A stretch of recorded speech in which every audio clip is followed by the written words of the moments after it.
ole tun tum chu kan huang hiam hei an lom khop maya neutral rang playground Deputy CM Trophy Khoi Zone Football Tournament top ni nia April nili sang ni le som ki pathuma nia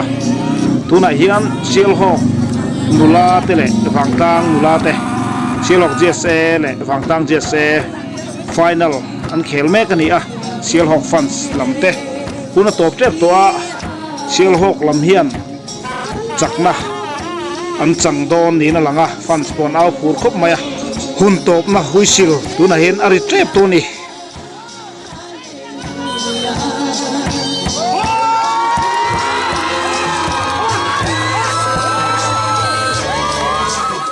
tikham Sialhawk GSA nulate Khoi Zone Football Champion an lo ni ta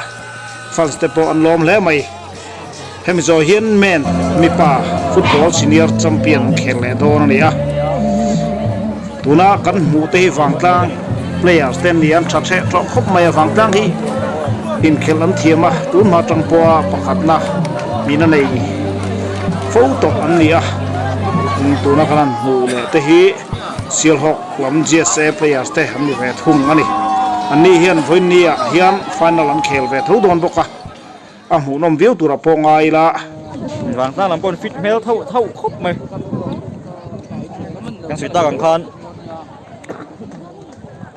group stage a wangtlang le kho hai le Sialhawk kan om tlang a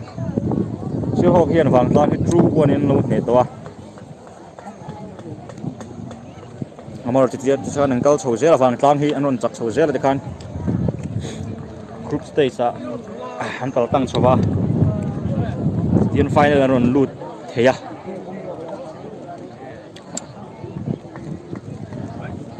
Sialhawk hian wangtlang lo ne to ma se game hi chu game ngang ania kan ne to poi kan ne lo le fu thina game a chon football ani wangin chumini wangchon Sialhawk tan hin ne sa han ti ngot thei ani lova Sialhawk lam kan en veliang so lama kan hu so Sialhawk GSA ten dia ni su players first 11 to hoan ngom up ani nela Sialhawk GSA le wangtlang GSA te in khel hi mu nom khop maya he kan channel a khan kha live upload kha enlet tu tan po enlet tu roma tun tumai chuan anin khel kha kan tilang tam vak don lowa a borok enge ngam kha kan tilang deunol thung don ani agol lai den ang chi te pokha kanan tilang ngatin abuai na ne ang chi te pokha kanan tilang nom thuak don ani Sialhawk lampang in tung try na kunan mga kan mu Sialhawk GSA te ania alang aring du te zo mai ki aring lu tu zo GSA le Sialhawk GSA te poka in khela Sialhawk GSA 3-1 in ne nan changa tuna hian mi pa ai khel bele thung dona phengeron chak don tribik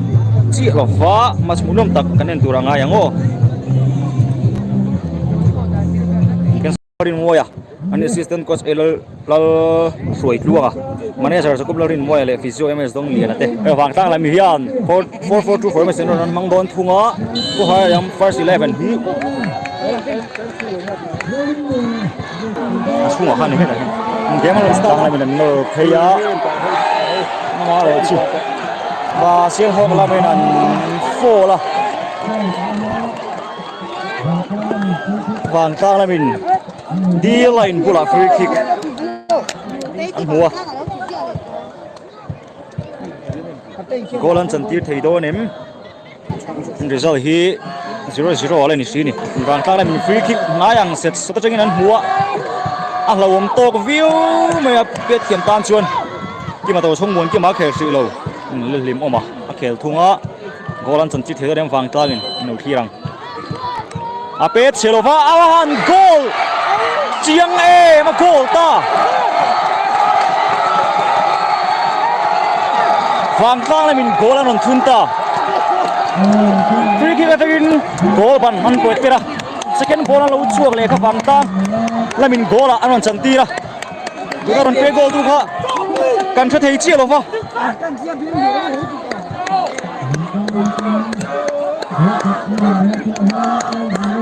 kan 1-0 in van klang in pa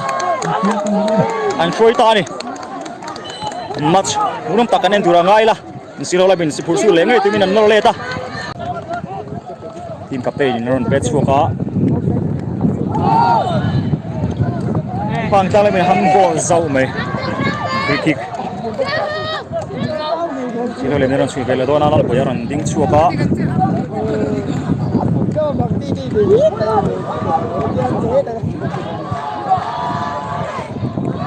silo la winter village ka winter servio chuwa ka ka la mi ta khat chia la van om ve chia lo ngai pumi la han no le lo ron silo la van ta lam ko en iron chuan van ta lam khan en lo chuan winter village khelo ron silo ron sui e do ni phang ki ma tu hi right back a khel thun khani o phang ki ma hi right back a khel thun a left back zok nei mani khel thun khani aba han ko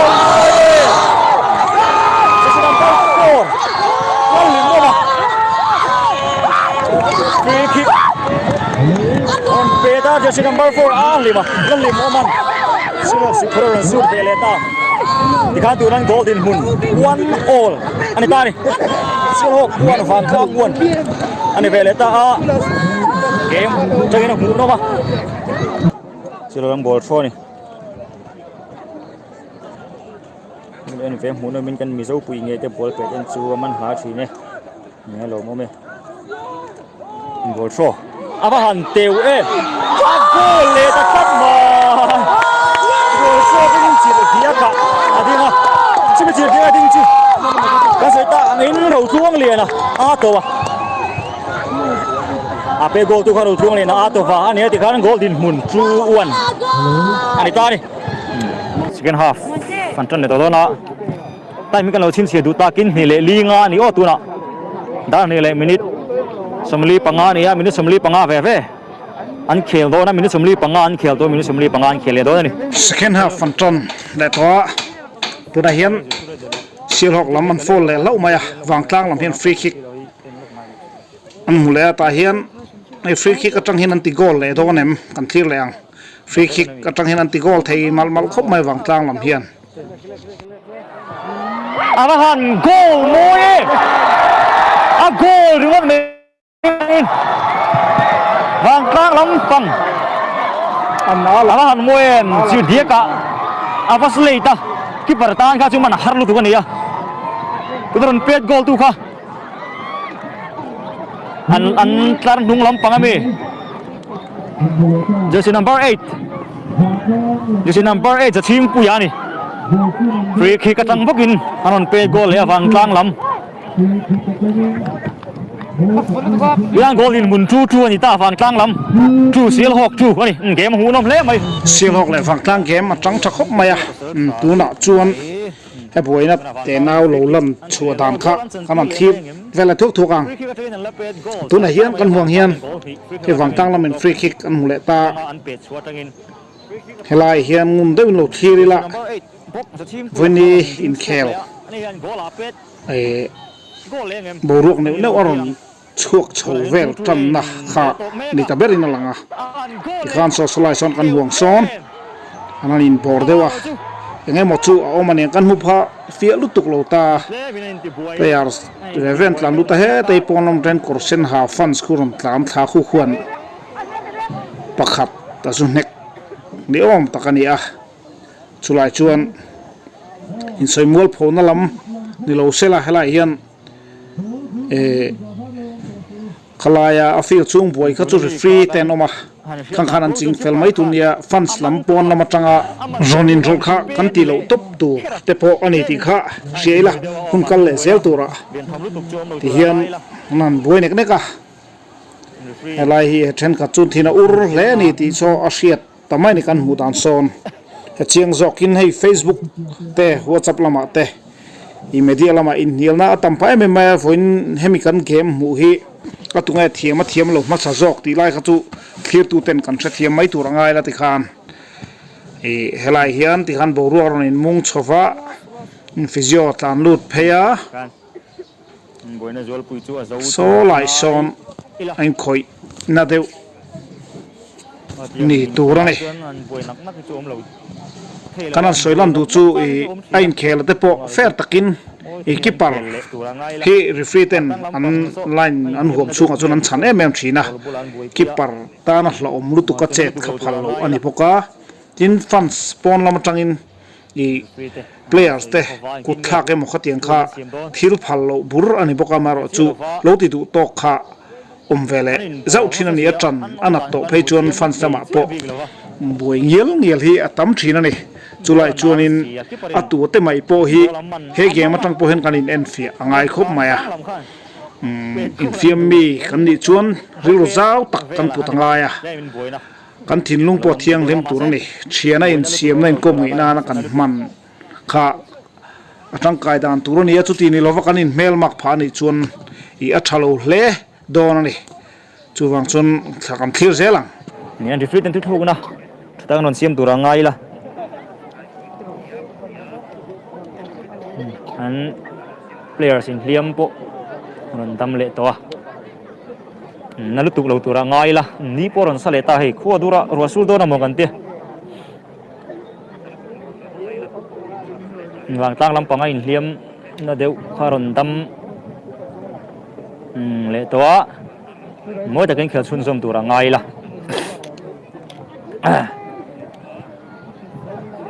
buna kan muku wang tang lam physio ni ya min kan khet chi lo wa wang tang lam khan min khet ron sei gula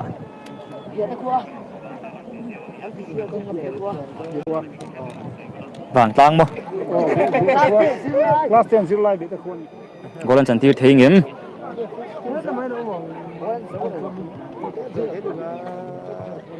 thona view zel maya oh alfam kima ron clear a al minga a pe cho selova ro chuang le na bola kal puya ro chuang le na bola zela bola chan tir thei do nem ro chuang le na go chiang le a to wa ro chuang le a mai chu bola in pe a kan bol kan mu bel le a 3-2 in silogin ma an suai le ta tun mat sa gol ni athun ta ro chuang le na silogin 3-2 in ma an suai a thun le top lo ba a pe gol lo tan le al sang lo tan hun le ta ma pe gol na hun le o ma ya kan bu ro chuang le na boron score 2 khani ya gan 3-2 in silogin ma suai me kani kon mong hiam second half an khel nual to sial hok lamin 3-2 in man suaya amero chu na china kanan bu borok kha alakal zel nge ni helama hina in chhole a sulai players te atrain borok karon in mung chho vele deu ni na langa hai kan mu phat chi alo dewa in clear zel potila hemi nu atang hi chuanin in khel hi anti hlei thei tlat talo maya kha borok kal chho dang ni a clear zel ila om le de ba ma ro chu eng mahar san na lu to gom lo fa mahar san na em om lo va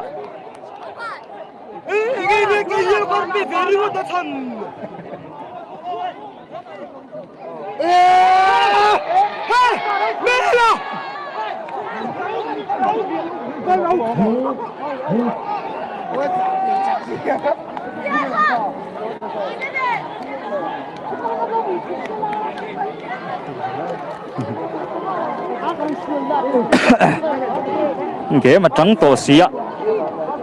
thế mà ăn lâu hình tí bồi đâu đồ khác ăn lâu trắng tổ chín xí à, nằm ở chỗ bồi nó lúc tụi gom lâu tụi ra ngay là kan buang hian borok po asang thakop maya minute somsari somriat velbor ani to mai theini anin khela hi chune tu na hian tiang hian borok anon omlea silok lam fans omna zone lamania solai so tin nge free te son ron rel zel don ti kha kan semai thei lova kanom na tang hi chuan tian ti deu nek neka heta tang hian khel chun zom thei ani ri tlat lo ani Sherlock fans lam nia ni so in khel an chol lai lok ri awangin a fans lam in khel en tu te han thlir kwal pa thuak peng in khel en po voini chu kan thakop maya wang tang lam pon fans an nei tha a Sherlock lam po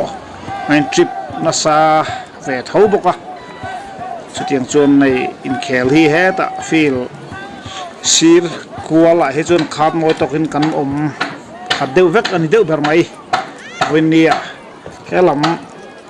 sai tom hi Sherlock fans lam te ania players te hi an poi mo khomai football hi apoi mo na lai hi oma khotang ni pui min ti tang rual tu ani a he political party ang chi te ko san pol kan tiang chi sang ang chi te NGO ang chi te chuanin khotlang in pum khat he tiang anga pakhat min siam thei hi a lovani te po tila kan sai sual love amero chu football he chuan party kan sai lo pol ko khan kan sai lova NGO lama po chu tiang bokin a veng lo ti vel sai lo renga chu tiang chon football hian in khotin mai hian mi hi a phuar khom tha mai chu wang chuan football thiu ti theina te po kan ti lo theiluang football thiu ti theina hi na sa ve khop maya aro pui zong te po hian in aro pui te po ti thei hialo me ram te po min tran khom tir thei tu ani football hi thakho mai so lama son wang tlang fans lam so mi ko pang phei vela son in tlar ve thung boka chutiang chuan voini hen en tu kan thanem khop maya players te khoi muna po ni se fans chang ten anti theidan angin hanin au zama hanin au phur kha fans lam lo ti vethin ania chuti rolling players te na a thei pato pan chua kha anti tur ani boka chuti rual ro chuan a fans lam han be ang zong emo ang chi ka chu mutur atam viau lowa ati po ti zen ani lo boka ni players ina anahan beilet deu rap na tur khopa thilom to chuan engemo fans lam tang pon arun thak tak thil ti te polo po kha ani thei boka chutiang chuanin in khel bo ruak hi kan chan rul thiam ngat chuanin anuam in a hlimom maya thian thataka in siam na poimo tak mai ani a i khovel pona angai sar ni wangin football hi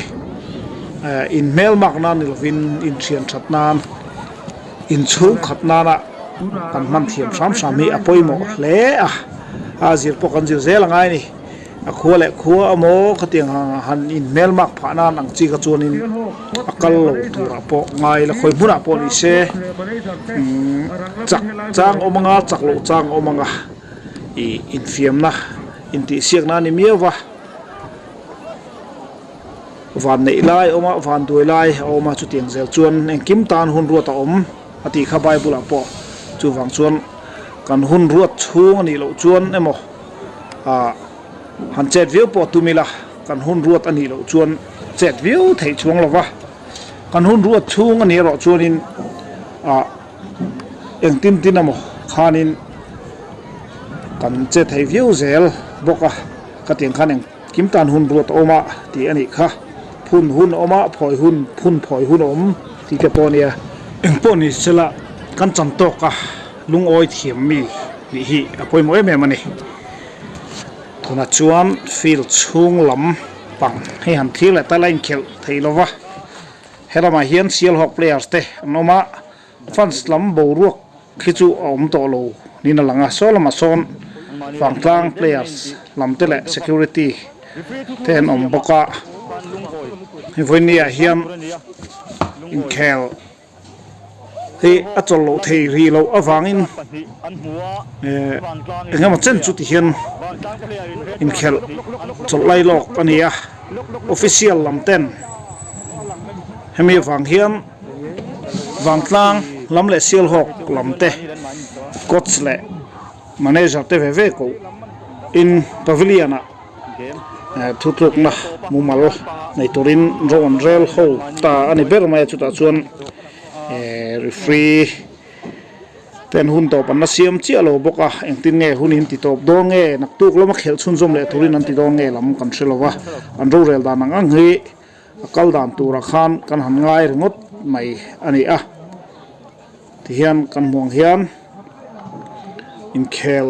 la chhun jom mai theiri lo a eng poni se in mi thatak ni kan du chuan amiril ruzau mani in thunun theimi ni hi kan tum turani ti kha se cheu taila thaw metin fans lam te pon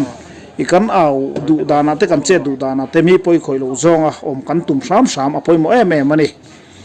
tuna kan mu hi wangtlang nom physio khani ya bia te khuwa fel thap khop mai ani hi a mel po tha a pian po dik zoi khop mai chia hi an mu noma yang te poi an thiri ril ru te po thoveng dewang he lama hian match official ten soitang khan sil hok lam le wangtlang lam coach le manager te nen ti hian kal zel dam tur rowan rel mai kan a an thutluk na hi mi pui lampon tuna he kan hak thup ani an ro rel hi kan sit pui lo tu man ti hian referee ten thutluk na ron nei to ani ang fila an lut la dona en khel le don nge ti kan selo I thir zel phot ila tingen ti dono match official te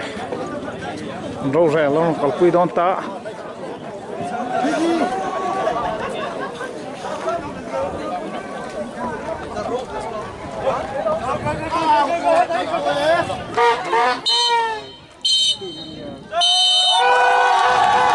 Noti Khan referee which is on Hama final match game to Aron Kharta ani Khan 3-2 in Sial Hawk and Chamta and committee to Kalzel and Khachu kan thriat pui to lawa tun din muna chun Sial Hawk and Cham ani ta der mai an lim an tho khop mai Sial Hawk lampo an lom pui poni se kan thir zelanga hokong lam khochungan luan hun man zel dan te po kan thir zel turanga ila Sial Hawk lam te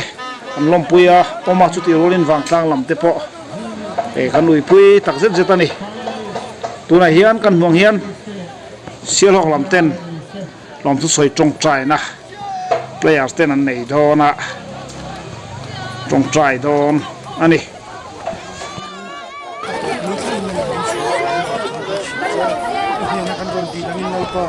champion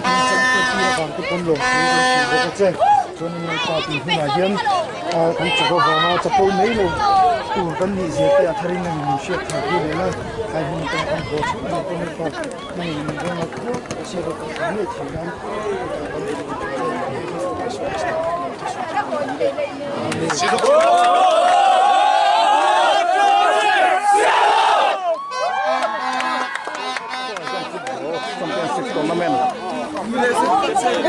men champion here ten ya tu na hian kala ma hian mai chia champion team ten ka thong le Sial Hawk je se te an nia tu na hian ho hi loman sem na nei dona loman sem na ani lom chen bang ngom khum Sial Hawk le so pathum khum tu Sial Hawk striker rong chuang liền à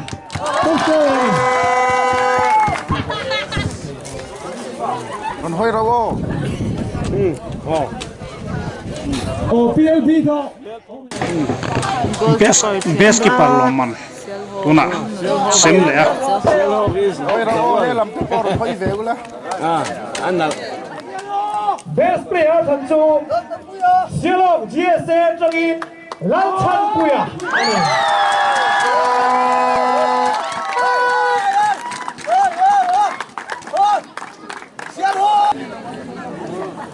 GSM Trophy Try Zone Football Championship Women Football Champion Siêu GSC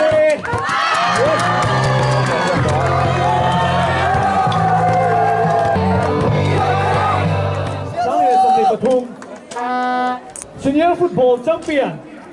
Siêu GSC Team IOT Storm 先后，先后。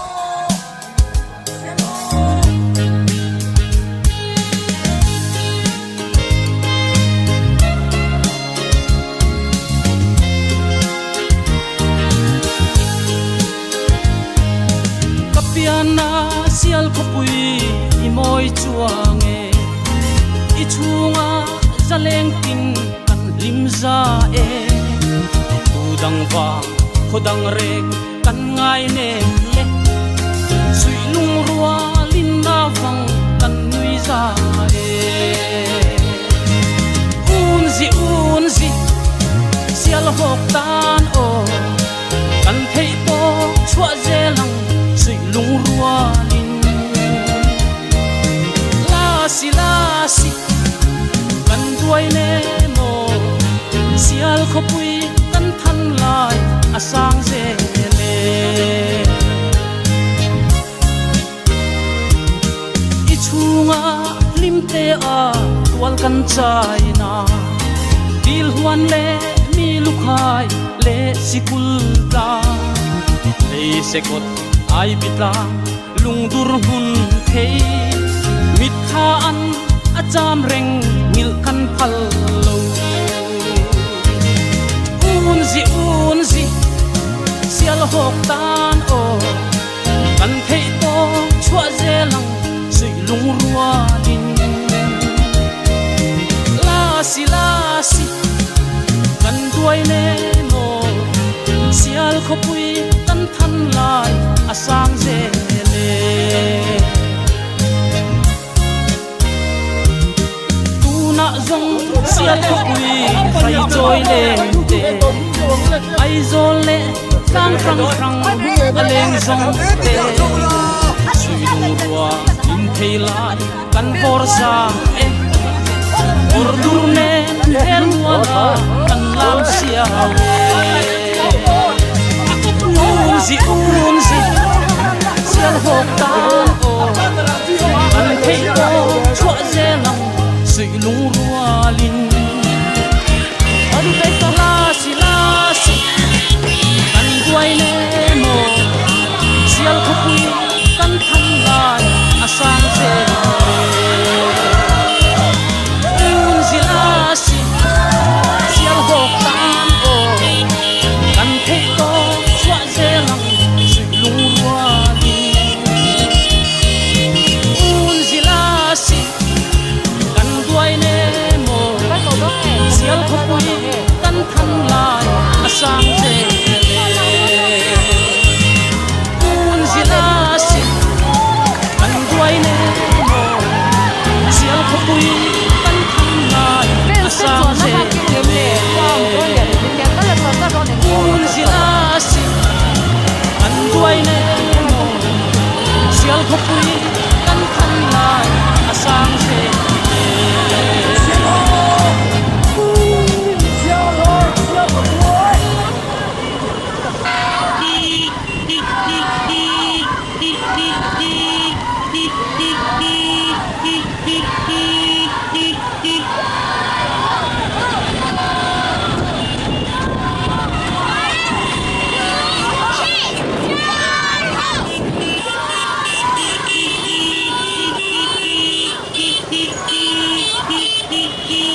hết đón vậy lắm đinh lắm cần soi đón xia khóc quý tăng phá lùa tên a goal a goal a goal tia avin mẹ đã căn chẳng nghe đón cần lỡ ba bắt chùa đi xiang hồ xiang hồ xiang hồ Uzi la si sông là ô làm mua là ô cắn bệt cắn sút cắn hết đón vậy lắm đinh lắm cắn soi đón xia khóc quý tăng phá lùa tên a goal a goal a goal tia avin mẹ đã cắn chẳng nghe đón cắn lỡ ba mắt chùa đi xiang hồ xiang hồ xiang hồ Uzi la si ô dấu năm lâu ai thật tệ đâm đắng tết bồn về lâu xia khóc quý bầu ruột đại lên dấu khi phi nín nó hùa về lại yang trăng râu bị râu phen ta kín phải nào cắn lồng thêm ta cắn lỡ ba bắt chùa đi yang hồ xiang hồ xiang hồ Uzi la si xin sông là ô làm mua là ô cắn bệt cắn sút cắn hết đón vậy lắm đinh lắm cắn soi đón xia khóc quý tăng phá lùa tên a goal a goal a goal tia avin mẹ đã cắn chẳng nghe đón cắn lỡ ba bắt chùa đi xiang hồ xiang hồ xiang hồ Uzi la si xin sông là ô làm mua là ô cắn bệt cắn sút cắn hết đón vậy lắm đinh lắm cắn soi đón xia khóc quý tăng phá lùa tên a goal a goal a goal tia avin mẹ đã cắn chẳng nghe đón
za e udang va khodang rek kan ngai ne le sui lung rua lin na vang kan nui za e un zi sial hok tan o kan thei ko chua zel sui lung rua la si kan duai ne no sial kho pui kan than lai na sang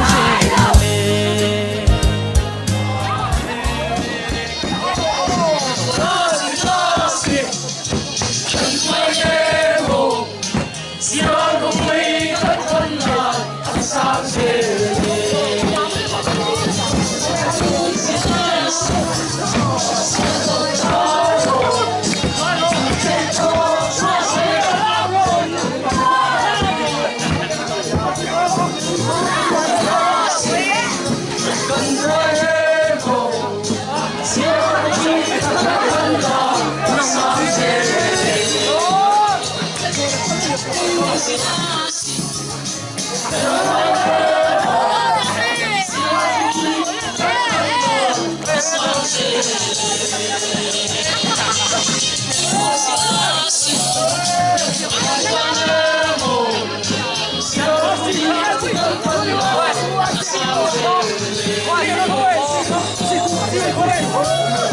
Ichunga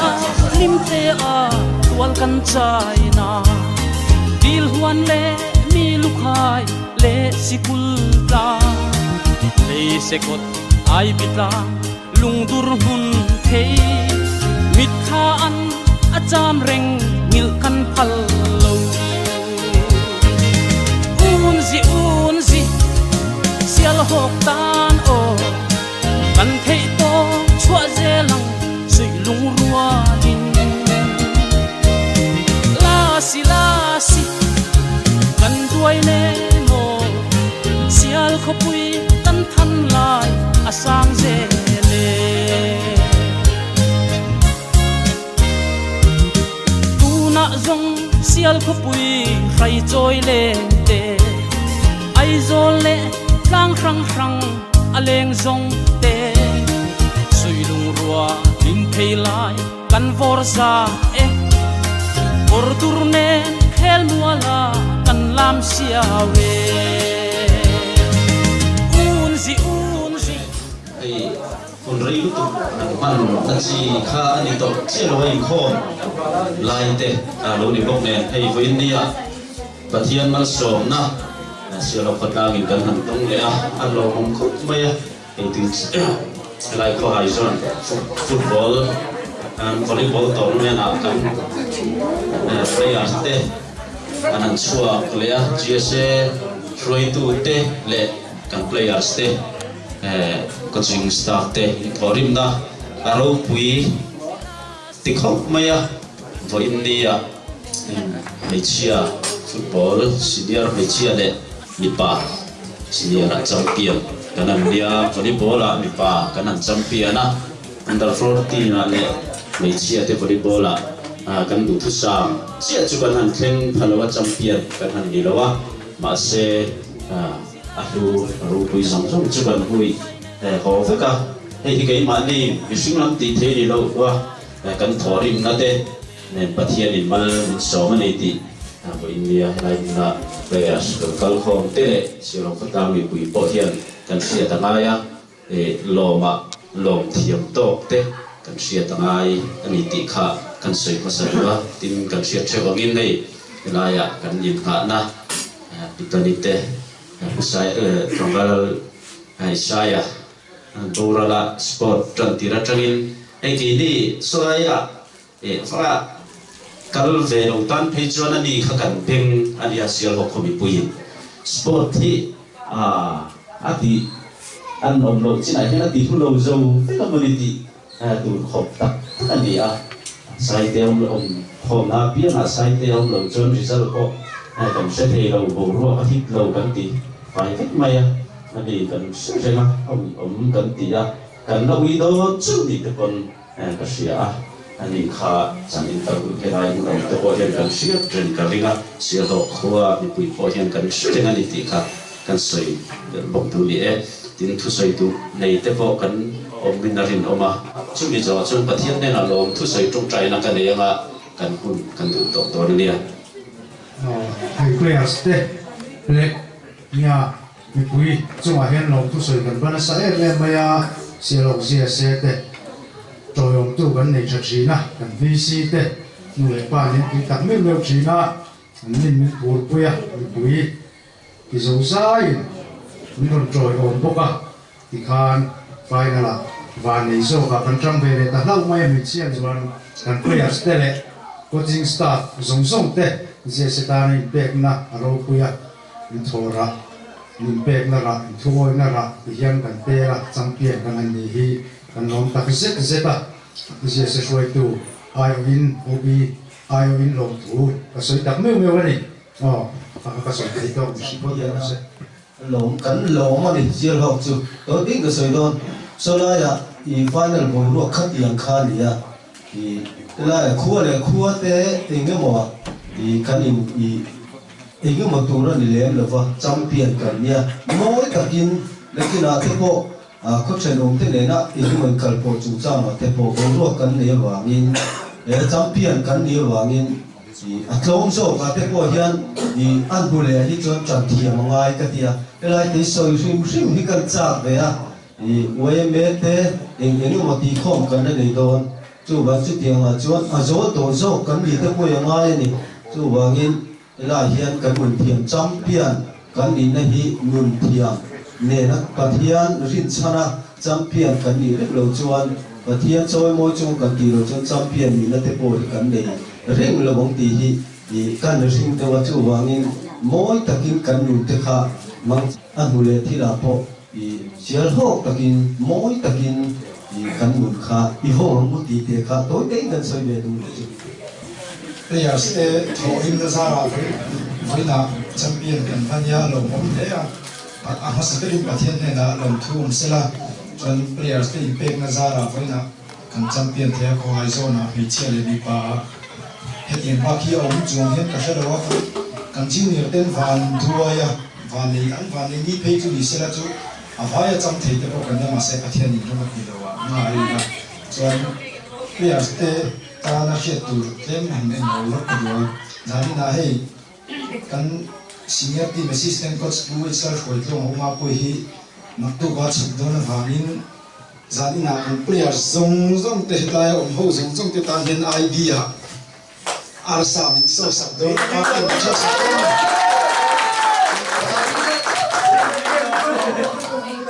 dar ko ve la man turin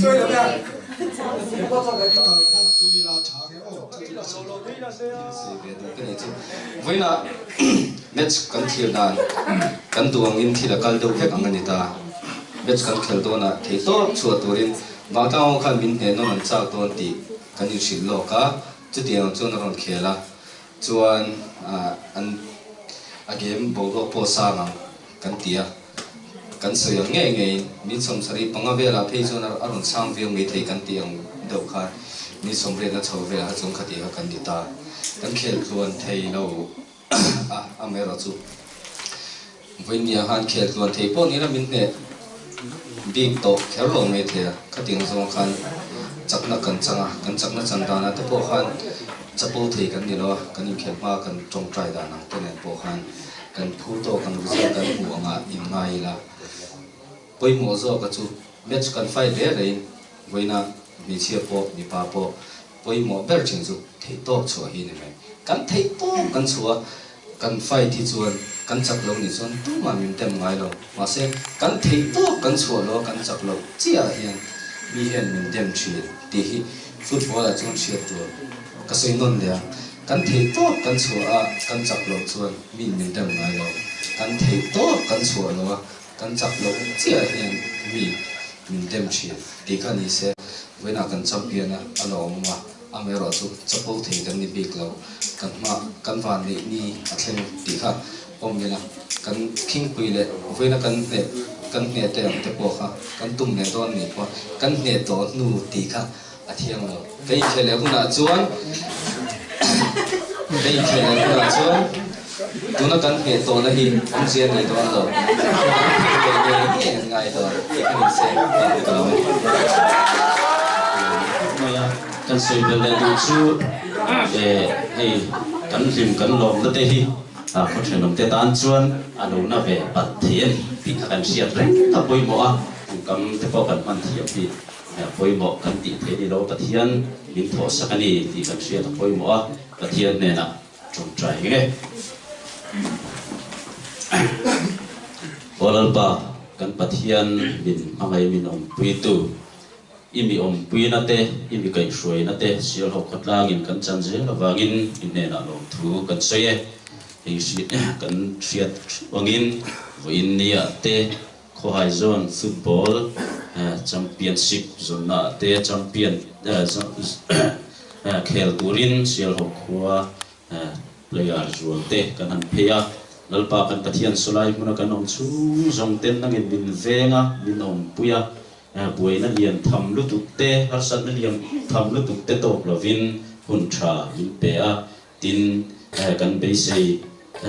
ang nge ya ine na kan di langin lo tin da te nin chan ti ra bangin lom thu kan sil ko ka che kun lo kal le se tura po sial ho khuwa hian heng in fiam na mong te hian lalpa kan pathian in lung rual na tha an ne ya lalpa kan pathian hei hi to mai lo kun lo kal le se tura po mason zel tur kan ni na te lalpa player stele helai sial ho khuwa te po nangin tharin min siat non tila i tharau hun khatin min pola jong som tui fa pa yesu krista hingin imena dile amen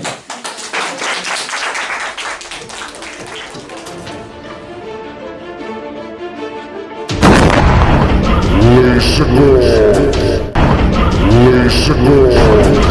Sigur.